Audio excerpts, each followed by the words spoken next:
안녕하세요. 강남구 학부모님들, 저는 강남세브란스병원 정신건강의학과 김은주입니다. 제가 최근에는 진료를 보고 있지는 않은데요. 제가 1년 연수를 올해 가게 되어서 지금 국내 네이버에서 생성형 인공지능을 정신과 치료에 어떻게 적용하는지에 대해서 좀 연구를 하고 있는데요. 그래도 강남구에서 건강 콘서트 하신다고 그래서 제가 시간을 내서 좀 오늘은 나왔습니다. 그래서 오늘은 어머님들 지금 아이들 중간고사 기간 끝나고 또 기말 준비해야 되는 그런 기간이잖아요. 중고등학생 어머님들은 특히 우리 강남구 어머님들인 경우는 워낙에 이제 학업 경쟁이 치열하기 때문에 그 열기가 지금 후끈후끈 할 텐데요. 오늘은 그래서 궁금해하시는 학업 성취에 대한 것 중에서 특히 많이 얘기가 되지 않는 감정 부분에 대한 그런 얘기를 좀 드리려고 합니다. 이거는 어머님 유명하신 김용 전 세계은행 총재 아시죠? 이분이 여러 가지로 세계를 위해서 뭐 빈곤 극복이나 경제적 불평등 이런 거에 대해서 한참 캠페인을 하시는 분인데 요즘에 최근에 실린 기사에 따르면 K멘탈 빨간불 도움받을 용기 내야 이래서 현재 추락하는 출산율, 치솟는 20대 자살률, 10대 우울증의 가파른 증가가 한국 사회에서 무엇을 의미하고 있는가 그거에 대한 이슈를 아주 적극적으로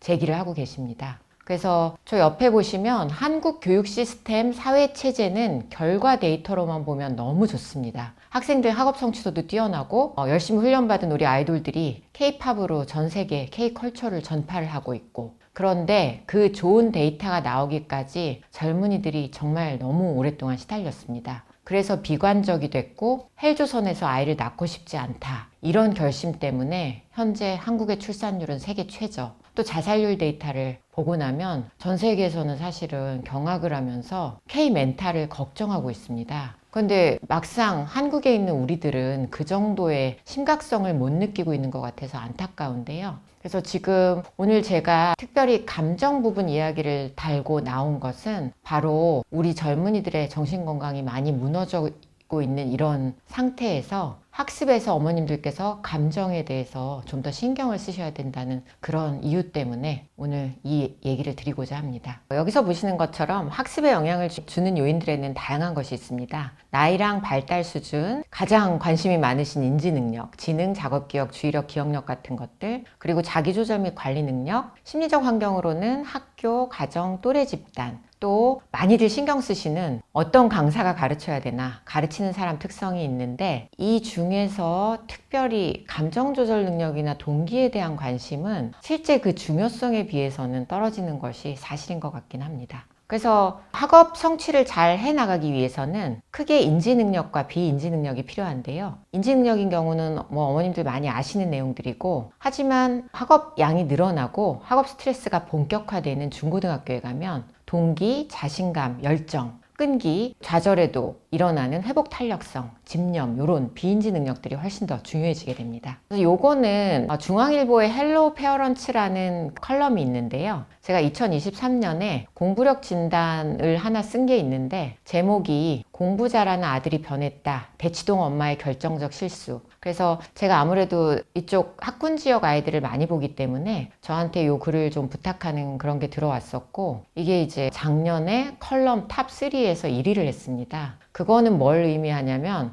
어머님들이 열심히 학습을 시키면서도 혹시나 학습하는 과정 중에 내 아이의 마음이 다치고 있지는 않은지 이런 거에 대한 관심이 상당히 많으시다는 그런 증거인 것 같습니다. 그래서 제가 그 컬럼에서 사례를 하나 넣어놨는데요. 잠깐 간단하게 말씀을 드리겠습니다. 어렸을 때는 말도 잘 듣고 공부도 잘했는데 명문 자사고에 다니니까 입시 결과도 중학교 열심히 한 결과 성공적이었고 그래서 중학교 때까지는 엄마가 짜준 스케줄대로 학원도 성실히 다니고 공부도 꽤 잘했습니다. 그런데 이제 가장 중요한 학업 성취를 본격적으로 실현시켜야 되는 고등학교에 들어가자마자 경쟁적 분위기 속에서 1학년 중간고사를 치른 후 아이가 달라지기 시작했다는 얘기입니다. 그래서 이제 어머님들 이럴 때 어떻게 하세요? 그러면 학습 방법에 문제가 있나 싶어서 관리가 더 철저한 학원으로 막 이렇게 바꾸시고 이러잖아요. 그런데 바꿔도 이 학생이 달라지는 게 아니라 기말 시험을 코앞에 두고도 평소보다 더 공부를 안 하고 도리어 휴대전화랑 게임에 빠져드니까 엄마가 얼마나 조바심이 나셨겠어요. 그래서 나무라시는 엄마한테 또 심하게 짜증과 화를 내고 방에서 나오려고 하지도 않고 성적은 곤두박질치고 이런 악순환이 되는 그런 케이스입니다. 그래서 제가 진료실에서 사실은 고등학생 받을 때 가장 자주 보는 케이스이기도 하고요. 그럼 이 어머님은 뭐를 놓치셨을까요? 아이가 어릴 때부터 사교육 로드맵 짜고 가장 좋은 학원으로 가서 선행학습 착착 밟아 나가고, 그래서 명문자사고도 합격을 시키고, 그래서 학습관리 매니저로서는 중학교 때까지 굉장히 성공하신 어머님인데, 그런데 이제 놓치신 부분은 바로 아이의 공부 감정을 다치게 하신 부분입니다. 아무래도 이제 어릴 때는 엄마 말을 들으니까 아이 성적에 높은 기대를 갖고 실패를 다그치다 보니까 아이는 공부랑 시험 스트레스에 시달리고 불안, 낮은 자존감, 또 대학을 좋은 데 가지 못하면 자기 인생은 실패할 것 같은 그런 두려움에 시달리는 아이가 된 거죠. 그래서 이렇게 공부랑 관련된 감정이 다친 아이들은 가장 마지막 스퍼트를 해야 될 입시에 들어갔을 때 거기서 실패를 경험하게 되면 학업에서 더 멀어지고 부모와의 관계도 틀어지고 그런 여러 가지로 부작용이 나는 경우를 제가 너무너무 진료실에서 많이 보아왔습니다. 그래서 오늘은 이런 학습 감정에 대해서 얘기하고 자녀들의 감정 조절 능력을 길러주는데 신경을 써야 하는 그런 이유, 사례 이런 것들을 말씀드리고자 합니다. 그래서 공부에서 감정의 중요성은 특별히 난이도가 급격히 상승하고 시험이라는 실전에서 자기 실력을 실수 없이 발휘해야 하는 중고등학교 시절까지 학업을 포기 안 하고 꾸준히 해나가려면 공부에 대한 좌절을 겪더라도 다시 일어나게 하는 감정 조절 능력이 매우 중요합니다. 그래서 여러 가지 해외에서 행해진 학습 관련 연구에서도요, 학생의 감정 조절 능력은 공부를 잘하는 데 중요한 요소이고, 또한 인지 능력뿐만 아니라 대인관계에도 영향을 끼치고, 학생들이 감정 조절이 잘 안 돼서 학교 생활, 친구 관계, 그리고 공부에서 심각한 어려움을 겪는 것이 현실입니다. 특히 초등학교 때까지는 엄마의 관리하에 공부를 곧잘 하다가도 중고등학교에 가서 포기하고 학업에 담까지 쌓고 지내는 아이들을 보면 정서가 많이 발달하는 사춘기 시기를 거치면서 감정 조절 능력이 떨어져서 학업을 회피하는 경우가 비일비재합니다.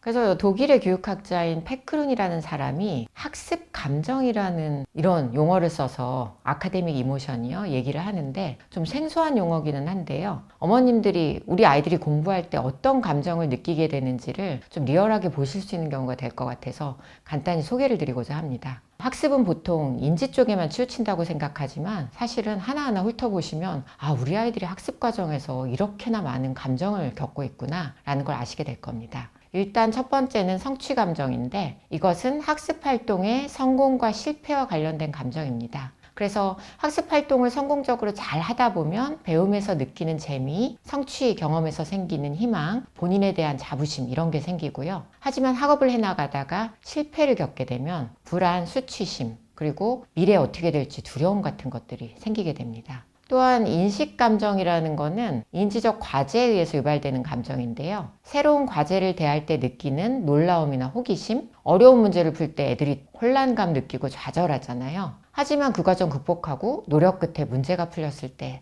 그 희열 이런 것들이 있고요. 특히 요즘에는 비전형적인 문제라든가 학업 과정이 어렵기 때문에 이런 인식감정이 새롭고 일상적이지 않은 과제를 접할 때 매우 중요한 감정입니다. 또 주제 감정은 공부하는 내용이나 그 주제랑 연관된 감정으로서, 예를 들면 국어 공부할 때 소설 속 인물의 심리에 대한 공감이라든가 생물 공부할 때 느껴지는 징그러움, 혐오감 이런 것 때문에 또 그 과목을 싫어하게 되는 경우들도 있고요. 또 중요한 것이 사회적 감정입니다. 교실에서 선생님과 또래들에게 느끼는 감정인데요. 다양한 감정이 오가죠. 어떤 아이를 좋아하기도 하고 공감해주기도 하고 잘하는 거에 대해서 찬사를 하기도 하고 못하면 경멸하고, 또 가까운 친구 사이에서도 질투가 있고 분노, 그리고 대인관계 불안 이런 여러 가지 감정들이 우리 아이들이 생활하는 교실에 그대로 다 반영이 되어 있습니다. 그래서 이런 학습 감정을 학습에 미치는 영향면에서 긍정, 부정으로 나눠보면요. 학습 관련 긍정 감정을 가진 경우는 활성화 감정이라 해서 즐거움, 희망, 기쁨, 또 어떨 때는 연애를 해서 너무 이제 감정적으로 그쪽으로 빠져 있거나, 아니면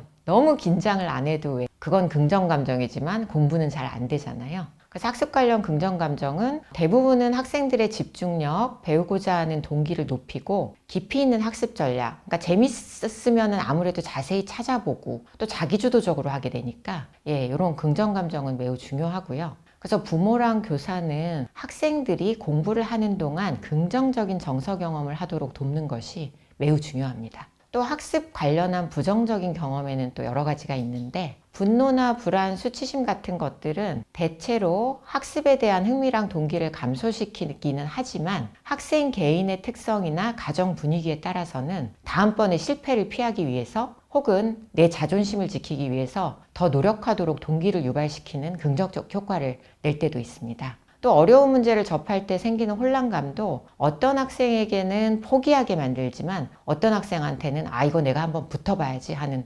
도전감을 더 주기도 합니다. 또 좌절감, 지루함, 시험 불안 같은 부정적 감정들은 이런 것들이 있으면 아무래도 융통성 있는 사고와 행동을 할 수 있는 능력을 감소시켜서 이게 이해가 안 가니까 단순 암기 같은 비효율적인 학습 전략을 선택하거나 수동적으로만 따라가고, 그래서 많은 학생들이 이런 부정적 감정을 느끼면 좌절해서 자신의 잠재력에 도달하지 못할 뿐만 아니라 안타까운 경우지만 일부 학생들은 성격 발달 및 자존감에 문제가 생기고 심지어 공부가 잘 안 된다고 자해나 자살 같은 심각한 문제까지 생기는 경우도 종종 저 같은 경우는 보게 됩니다. 그러면 이렇게 학습의 중요한 감정 조절은 어떻게 발달을 하는 것일까요? 감정 조절 발달에는 어머님들 많이 들어보신 그 전두엽 기능이 중요한데요. 감정 조절 능력도 또한 다른 모든 발달과 마찬가지로 유전적, 환경적 요인이 복합적으로 영향을 미칩니다. 그래서 애들이 지금 좋은 성적을 받는 것이 나의 장래를 위해 이득이 된다는 것을 이해하고 당장 놀고 싶은 마음을 참고 공부를 하기 위해서는 충동 억제를 관장하는 전두엽 기능이 발달이 이루어져야 하는데, 전두엽은 청소년 시기에 급속도로 발달을 합니다. 그럼 왜 애들이 전두엽 기능이 발달을 하는데 저런 충동 억제가 안 되느냐? 하필이면 이 사춘기 시기에 감정 변화나 중독 행동과 관련된 뇌인 변형계 보상회로의 발달이 전두엽 발달보다 더 빠르게 이루어지는 시기이기 때문입니다.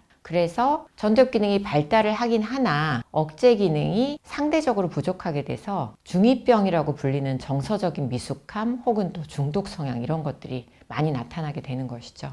또 감정 조절 능력은 스트레스 영향도 많이 받는데요. 어머님들도 왜 스트레스 받으면 버럭하시죠? 근데 이제 우리 아이들이 하필이면 사춘기인 중고등학교 시기에 학업량도 많아지고 또 친구 관계가 굉장히 복잡해지잖아요. 그래서 공부 면에서, 친구 관계 면에서 스트레스가 많아지기 때문에 아이가 자신의 감정을 조절하는 것이 사실은 쉽지 않은 시기입니다. 그래서 이 그림은 뇌발달 연구한 건데 제가 자주 보여드리는 그림인데요. 13세면 중1이잖아요. 저 그림에서 뇌의 앞쪽이 전두엽인데, 저기 그림에서는 성숙할수록 파랑으로 표시가 되고 성숙하지 않을수록 연두 가깝게 표시가 되는데, 중1 때도 아직은 전두엽이 굉장히 미숙하고요. 중3 때 되면 좀 여물기는 하지만 그래도 미숙하고, 17세면 중2나 고2나 고3입니다. 그래서 그때 돼야 좀, 특히 아들들인 경우는 한 고2쯤 돼서 정신이 드는 것 같다 하시는 어머님들이 많으신데요. 이거는 이제 생물학적으로 결정된 전두엽 발달과 관련이 있습니다. 그래서 이 조절이 되기 위해서는 일단은 시간적으로 뇌가 성숙할 그런 시기적인 요인도 있고요. 또 하나는 스스로 공부하는 아이, 이거는 모든 어머님들의 로망이죠. 그걸 위해서는 학생이 내재 동기를 가지는 게 중요한데요. 즉 학습 동기가 꾸준히 공부를 해나가는 데 있어서 매우 중요한 요인입니다. 초등학교 3, 4학년 때까지는요, 애들이 사실은 외제 동기로 공부를 합니다. 용돈, 장난감, 아니면 조금 더 추상적이어도 부모님이나 선생님, 친구들의 인정을 받기 위해서 공부를 하는데요. 하지만 이런 외제 동기 유효 기간은 길지 않아서 요즘 학생들인 경우는 한 초등학교 5학년만 돼도 사준다 이런 걸로 잘 통하지 않는 경우가 많습니다. 특히 중고등학교 시기가 되면 본인이 하는 일에 재미나 의미를 느껴서 스스로 열심히 하는 내재 동기 역할이 점점 중요해지는데요. 학업 난이도나 학습량이 늘어나기 때문에 웬만한 노력과 시간을 투자한다고 해서 아유 잘했네 라는 성취를 맛볼 정도로 성취를 하기가 쉽지도 않고요. 그러니까 조금 노력해서 초등학교 때처럼 인정을 받을 수도 없는 거죠. 또 그 시기가 되면 자아 정체성, 독립심이 커지면서 인생이나 공부 의미에 대해서 고민을 하기 시작합니다. 왜 공부를 해야 되는지 스스로 묻고 나름대로 답을 찾으려 하고요. 또 이런 얘기하면 우리 아이는 전혀 그렇지 않는다고 하는데, 이제 어머님하고 소통을 안 해서 그렇지 아이들 나름대로는 앞으로 어떻게 먹고 살지 이런 거에 대해 굉장히 고민이 많거든요. 그래서 근데 이제 이런 이슈를 전혀 눈치를 채지 못하시고 아이들이 말을 안 하니까 공부를 잘 안 하게 되면 무조건 또 요즘은 유행하는 관리형 학원에 넣으시잖아요. 그럼 거기서는 관리라는 이름으로 아이들이 학습과 관련된 모든 부분, 예를 들면 스케줄 짜주고 그 다음에 오답 노트까지도 요즘은 다 자동으로 만들어져서 나오고 뭐 인공지능까지 다 동원이 되더라고요. 이렇게 모든 걸 챙겨주는 교육이 어떤 아이들한테는 맞을 수가 있지만 제대로 사춘기의 발달 단계를 거쳐나가는 어떤 독립심이나 자립심에 대해 고민하는 아이들에게는 사실은 자율성을 굉장히 침해하는 그런 요인이 되어서 공부에 대한 흥미와 동기를 떨어뜨리는 독이 되기도 합니다. 그래서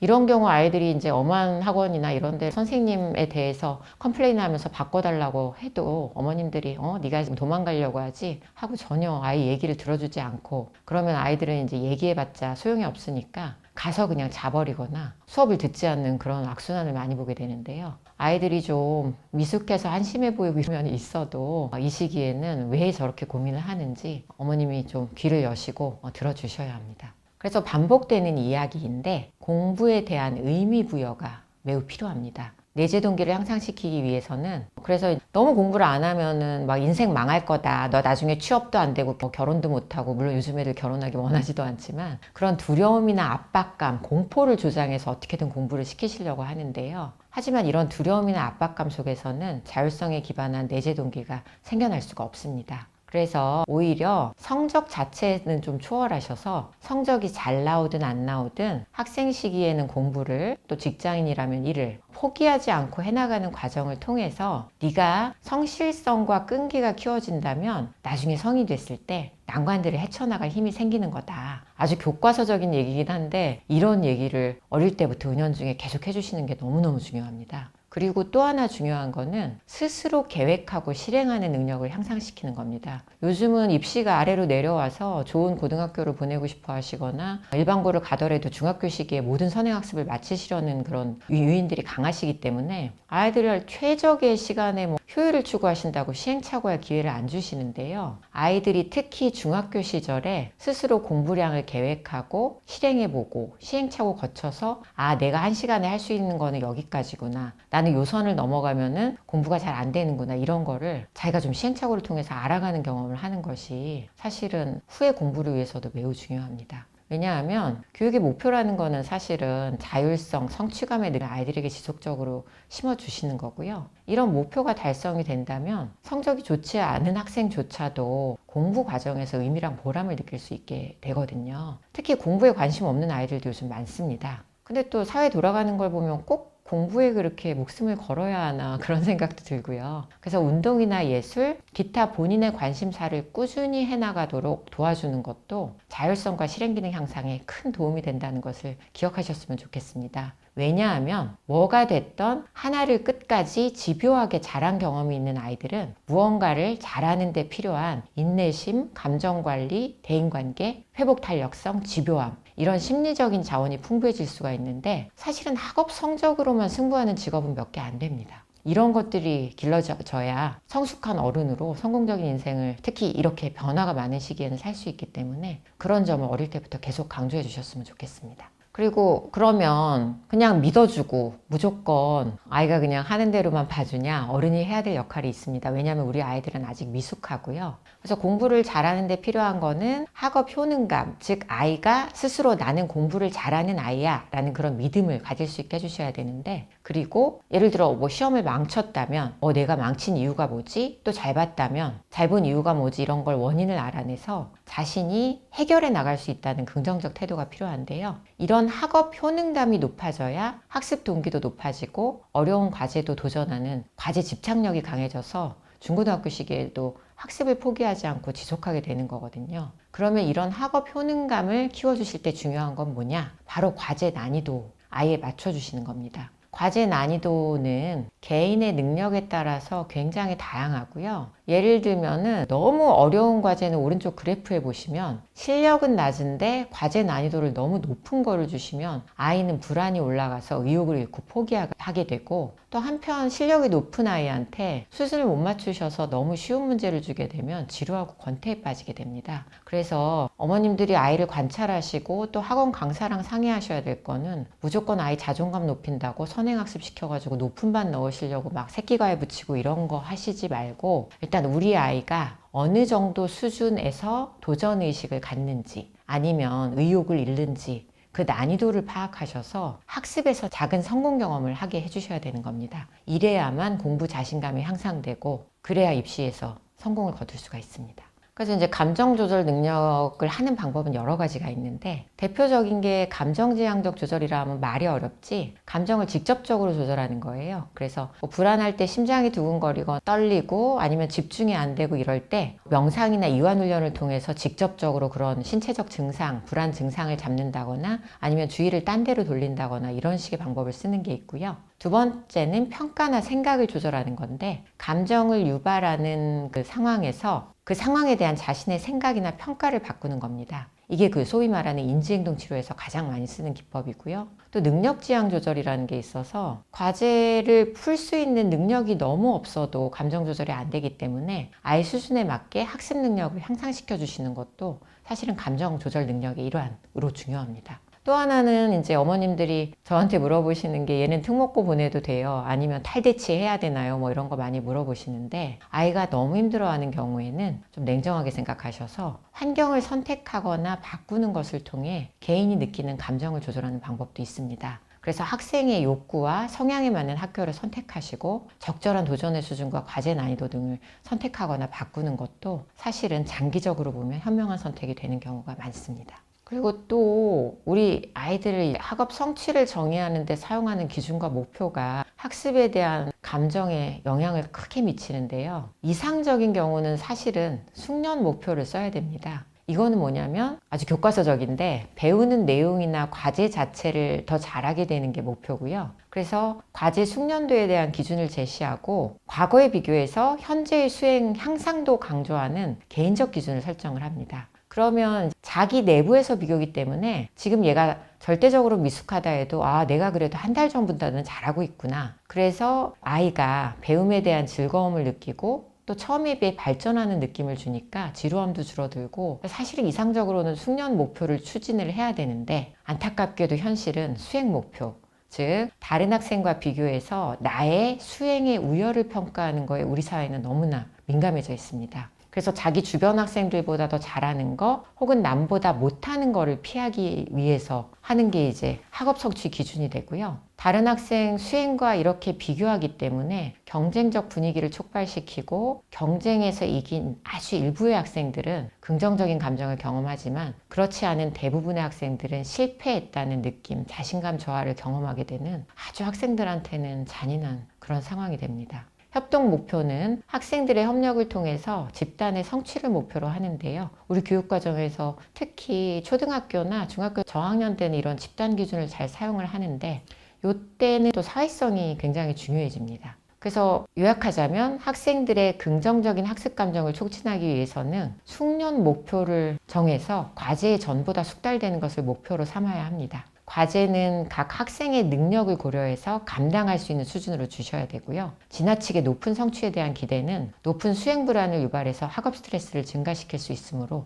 피하셔야 합니다. 지금까지 얘기를 들으시면 가족이 학생들의 학습 감정을 형성하는 데 매우 중요하다는 것을 아마 짐작을 하시게 될 겁니다. 부모는 학생들의 학습 감정과 성취 가치의 발달에 지속적으로 큰 영향력을 끼칩니다. 사실은 어린아이들인 경우는요, 부모님께 사랑과 인정을 받고 싶은 욕구 때문에 공부를 합니다. 그런데 성적에 대한 집착이나 아니면 기준이 너무 높은 부모님을 만나서 잘 못하다 보니까 그 관계에서 문제가 발생하면 아이는 부모의 사랑과 인정을 상실할 것 같은 느낌을 받게 되고요. 그러면은 아이들은 학습에 부담과 두려움, 또 인정과 사랑을 잃을 거에 대한 부담까지 느끼면서 결국은 공부하고 싶은 동기가 사라지게 됩니다. 근데 이제 어린 시절에는 사실은 뭐 얼르고 윽박지르고 해서 부모가 학습에 직접 개입을 할 수 있지만요. 중학교 이후로는 학업의 난이도도 만만치 않고 또 독립을 추구하는 청소년기 발달 단계의 특성상 아이들이 거부를 하기 때문에 부모의 학습 개입은 점점 힘들어지고요. 그래서 장기적으로는 아이를 감정적으로 격려해주고 지지해주시는 멘토가 되어야만 아이들이 학습에서의 난관을 헤쳐나갈 수가 있습니다. 그래서 요즘은 너무 어머님들 모델이 특히 저학년인 경우는 학원 스케줄, 숙제 관리에 치우친 학습 매니저 역할이 너무 강조가 되고 있는데 부모가 아이의 감정을 헤아리기 위해서 노력하고 부모 자녀를 탄탄하게 구축하는 것이 장기적으로는 자녀가 나중에 어려운 학업을 포기하지 않고 지속해 나가는 데 있어서 가장 중요하다는 것을 꼭 기억하십시오. 제가 특히 강남 8학군 지역에서 진료를 하다 보면은 너무너무 안타까운 게 학생들 또 부모님들 모두들 다 성취 압박이 너무 많이 심해지고 있습니다. 그래서 부모님하고요, 또 아이들 모두 더 높은 스펙을 쌓기 위해서 점점 더 많은 시간, 노력, 자원을 투입하면서 부모, 학생이 전체적으로 다 번아웃 상태입니다. 이런 상황에서 사실은 저도 올해 그 안식년을 갔다 보니까 병원에서 일할 때는 이렇게까지 힘들게 살아야 되나 하면서 막 번아웃에 빠지는 기간들이 너무 많았는데 요즘은 사는 게 너무 행복하거든요. 그래서 이제 저조차도 이런데 어린 학생들이 말로 해서 다 뭐 하겠습니까? 학생들이 이런 상황에서 스트레스, 우울, 불안감이 점점 증가하고 과한 기대를 하는 부모와의 소통이 부족해지고 정서적으로 단절돼 가고 있고요. 따라서 부모-자녀 관계에서 더욱 커져가는 이런 거리감이나 소외감을 극복하기 위해서는 직접적인 소통이 중요하고 또 부모님들 특히 우리 아이들 너무너무 힘듭니다. 부모님 어렸을 때는 이렇게 관리받지 않고 자라셔서 잘 모르셨을 텐데 저는 솔직히 저보고 어릴 때부터 이렇게 학원 다니고 해야 되는 환경으로 돌아가라고 하면 저는 싫거든요. 그냥 제 어렸을 때 물질적으로 어려워도 고등학교 때 가서 반짝 공부해도 자기 원하는 학교 갈 수 있고 이런 상황이 저는 더 좋은 것 같습니다. 그래서 사실은 부모님들은 아이들이 공부를 해나가는 동안 지치고 소진되지 않는지 주의 깊게 살펴보실 필요가 있고요. 또 성취에 대한 균형 잡힌 시각이 필요합니다. 따라서 계속 강조드리지만 부모는 아이들에 대한 과도한 기대를 줄이고 학생들이 지나치게 많은 것을 하도록 압박하지 말아주시고 아이들이 힘들다는 것을 많이 공감을 해주십시오. 그리고 요게 이제 또 학생들이 가장 또래 관계에 민감해하고 힘들 때가 중고등학교 시기잖아요. 특히 중학생 시기요. 근데 또래들 사이의 성적 경쟁은 시험 불안을 증가시킵니다. 학생들은 대체로 자기 주변에 있는 학생들의 성취도를 기준으로 자신의 성취에 대한 평가를 하면서 여러 가지 감정을 느끼기 때문에 제가 진료하는 지역이 워낙이나 학업 성취도가 높아서 다들 부러워하는 영재학교나 특목고 다니는 학생들도 많은데 그 학생들이 첫 학기에 특히 내신 잘 안 나오면 굉장히 현타에 빠지고 이런 경우를 많이 보는데요. 물론 개인차가 있지만 학생들 간의 경쟁이 치열한 특목고나 아니면 상위권 학교 학생들의 시험 불안이 일반적으로 더 높다는 부분은 이해를 해주셔야 됩니다. 그리고 또 학교랑 교육 시스템의 특성이 학생들의 또래 관계와 학습에 대한 긍정적 혹은 부정적인 감정에 큰 영향을 끼치는데요. 어린 나이에 미래의 직업 기회 등에 중대한 영향을 끼칠 수 있는 시험을 치르고 그 결과에 따라 학생들을 성취 수준별로 나눠서 분리시키도록 설계된 교육 시스템, 우리나라죠. 이런 시스템이 학업 스트레스 측면에서 학생들의 실패에 대한 좌절, 수치심, 미래와 관련된 불안, 희망 없음, 또래에 대한 지나친 경쟁의식, 질투 이런 부정적 감정을 증가시키기 때문에 정말 바람직하지 않습니다. 그래서 그 결과로 OECD 국가 중 최하위권 행복감, 세계 제1의 자살률을 보이는 겁니다. 그래서 제발 학부모님들 성적 경쟁이 치열한 교육 환경에서 아이의 관계, 공감 능력, 의사표현 능력, 대인관계 능력 어려움은 없는지, 아이가 상처받지 않고 또래 관계를 잘 이루어가고 있는지 집에서 잘 살펴보시고 또 집에서조차 윽박지르지 마시고 많이 이야기하시고 위로를 해주셔야 합니다. 그래서 여기까지는 좀 일반론적인 걸 말씀을 드렸고요. 이 경우는 학업 수행에 영향을 미치는 우울, 불안 등의 정서 문제에 대해 좀 얘기를 드리려고 합니다. 우울, 불안 등의 정서 문제는 다 아시다시피 집중력 및 학업 동기, 인지 속도가 떨어져서 성적에 부정적인 영향을 주고요. 또 또래 관계에서 위축되고 교사나 부모와의 관계에서도 문제가 발생을 합니다.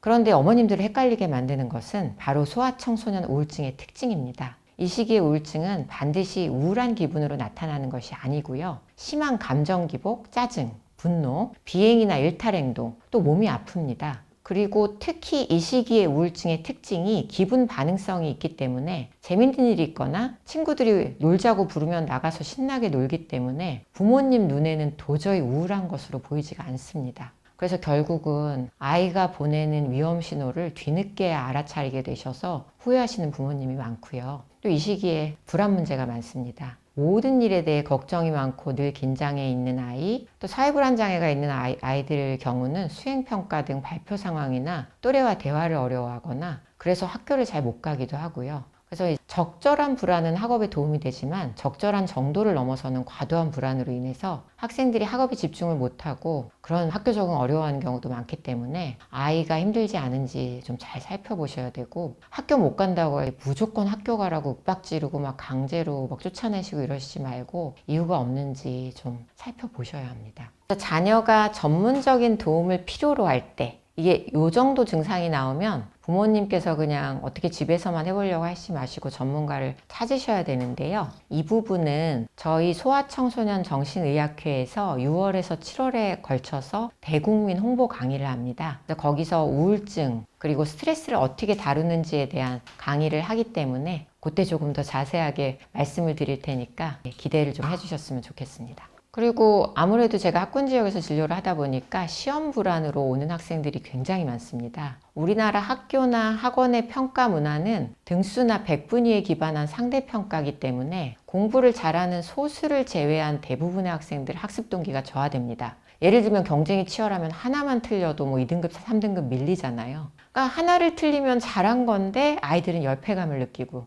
이런 상황이 되거든요. 그래서 시험 불안을 매우 조장하는 환경이기 때문에, 그래서 이제 부모님들도 학생들도 다 그러세요. 현실이 이런데 어떡하냐. 그럼 우리는 현실만 탓하고 있어야 할까요? 그래서 어릴 때부터 집에서라도 자녀에게 좀 학습에 대한 긍정적 피드백을 주시고, 실패해도 괜찮다. 틀리는 거는 네가 못하는 거에 대한 정보를 주는 거기 때문에 틀리는 것도 가치가 있다. 그런 식으로 자꾸 얘기를 해주셔야 아이가 학습을 부담스럽거나 피해야 할 것으로 여기지 않고 마음 편하게 해나갈 수 있을 것이고, 그런 것이 쌓여야 고등학교에 가서 심각한 시험 불안에 빠지지 않게 됩니다.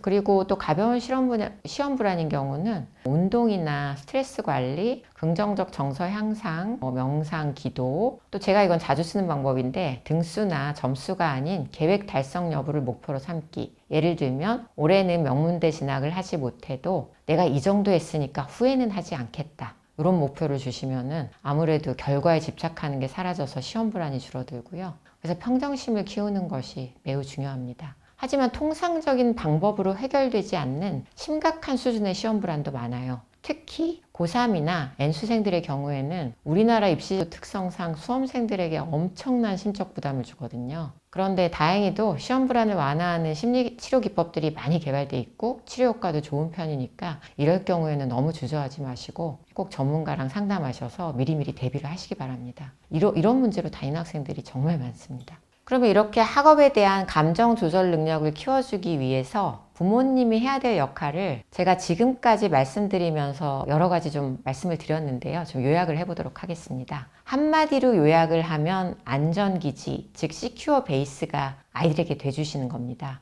안전기지라는 거는 소아정신과에서 특히 애착 관련 학파에서 많이 쓰는 그런 용어인데요. 안전기지란 어려운 일이 있을 때 도망쳐서 숨을 수 있는 장소를 말합니다. 아이들은 집 밖에 나가서 여러 가지 도전도 하고 그러다 보면 실패해서 상처를 입고 돌아와 휴식하고 위로를 받을 수 있는 공간이 필요한데요. 아이는 실패를 했어도 이런 휴식을 통해서 마음이 편해지고 또 마음이 편해야 다시 도전하고 공부를 하고 싶다는 의욕이 생깁니다. 그래서 트라우마와 회복 탄력성에 대한 여러 연구들을 보면요. 역경을 이겨내는 아이들에게는 공통점이 있는데 부모가 아닐지라도 자신의 말을 들어주고 위로해주고 품에 안아주고 놀아준 확실한 애착 대상이 최소한 한 명이 있었다는 게 가장 공통되는 그런 파인딩입니다. 가족은 아이들의 성취에 대한 가치관과 학업 부담에 큰 영향을 끼칩니다. 그래서 부모님 어리실 때보다 요즘 애들 너무나 해야 할 게 많아요. 그래서 학교랑 학원에서 돌아오면 또 숙제하라고 다그치시잖아요.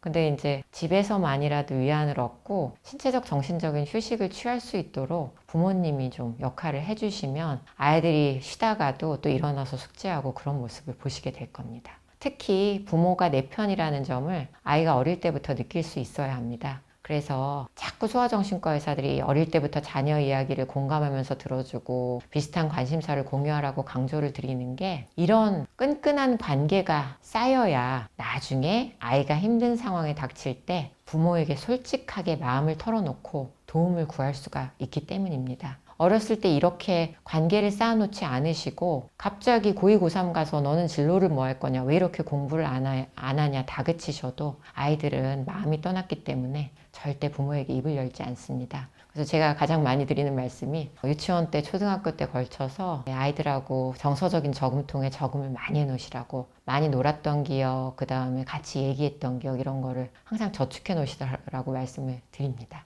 또 하나는 우리 아이들이 미숙하잖아요. 그래서 적절한 피드백, 특히 칭찬을 해주셔야 되는데, 칭찬을 하실 때는 귀에 못이 박히도록 들으시는 얘기죠. 결과보다는 노력과 과정을 강조하시고, 특히 소아청소년기는 특히 자신의 노력에 대한 보상과 인정에 민감한 시기입니다. 학업 성취도에 대한 부모 교사의 피드백이 공정하지 않다고 생각하면은 굉장히 반감을 많이 가지는데요. 그러니까 나는 하느라고 하는데 엄마는 계속 하라고 그러고 선생님도 인정해주지 않고 하면 아이들이 공부를 그냥 놓아버립니다. 그래서 아이들의 이런 억울함이 생기지 않게 좀 부모님 기준으로 보시기에는 부족할지라도 웬만하면 칭찬을 해주시고, 그 칭찬은 시험 잘 봤네처럼 성적 자체를 언급하기보다는 와, 이렇게 네가 애를 쓰는구나 라고 말해주시는 게 좋습니다.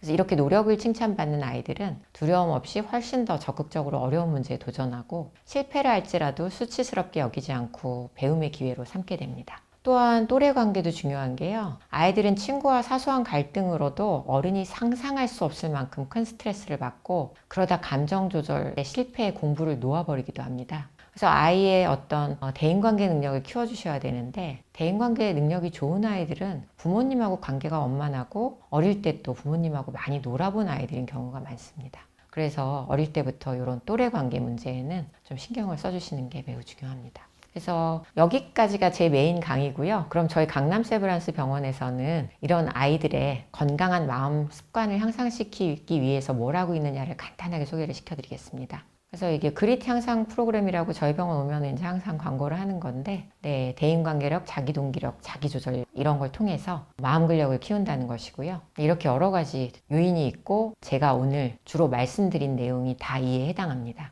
그래서 이제 그릿 진단 결과 공유 및 가이드에서 간단하게 체크를 해보실 수도 있고요. 네, 이렇게 나옵니다. 아이를 파악하시는 데는 도움이 됩니다. 그리고 이제 여러 가지 활동들도 있고요. 근데 이제 비대면 시대다 보니까 저희들이 VR로 이걸 만들어 놨습니다. 그래서 최근에 코로나 거치면서 저희가 많이 하지는 못했는데, 지금 이 프로그램을 최신 소프트웨어 맞게 업그레이드를 하고 있기 때문에 조만간 나오게 될 겁니다. 그래서 이제 시험 불안을 조절한다든가, 안에서 벌추얼 기말고사를 보는 프로그램이라든가, 또 면접 대비 훈련, 학교에서 쉬는 시간에 어떻게 사회성을 키울 수 있는지 그런 거에 관련된 프로그램, 또 현명한 대화법이나 분노 조절 컨텐츠, 이런 것들이 다 준비가 되어 있습니다. 그래서 이게 제 마지막 슬라이드인데요. 공부하는 뇌, 성장하는 마음이라는 책은 작년에 대한소아청소년 정신의학회에서 기획을 해서 저도 여기에 참여를 했었는데요. 소아정신과 의사들이 학습에 대해서 쓴 책입니다. 그래서 6장이 제가 쓴 부분인데, 감정 조절을 잘 하는 아이들이 이루는 성취라는 제목의 장이었는데, 거기서 제가 맨 마지막에 에필로그를 쓴 것을 읽어보면서 이 강의를 마무리하려고 합니다.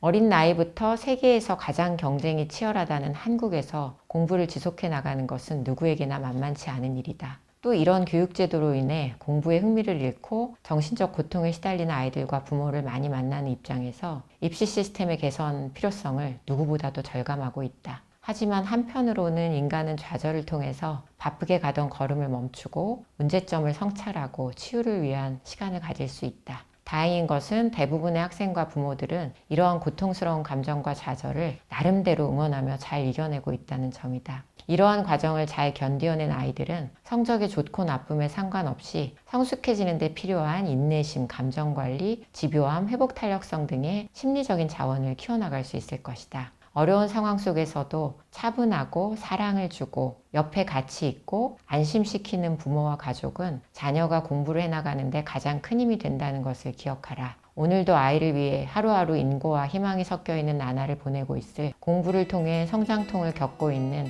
모든 학생들과 부모님을 진심으로 응원합니다. 오늘 저의 강의는 사실은 단기간에 학업 성적을 내야 하는 이런 상황에서는 어떻게 보면 돌아가는 그런 길이 될지 모르겠습니다. 하지만 결국 우리 아이들의 입시는 굉장히 길고요. 12년이라는 세월을 함께 가셔야 하는 장기 레이스입니다. 그래서 제가 오늘 말씀드린 감정 조절을 잘할 수 있는 아이로 키우는 그런 양육 방법을 들으시고 적용하신다면 입시의 끝에서는 성적이 좋고 나쁨에 관계없이 부모님과 아이들이 다 웃으실 수 있게 될 거라고 생각합니다. 이상으로 마치겠습니다. 감사합니다.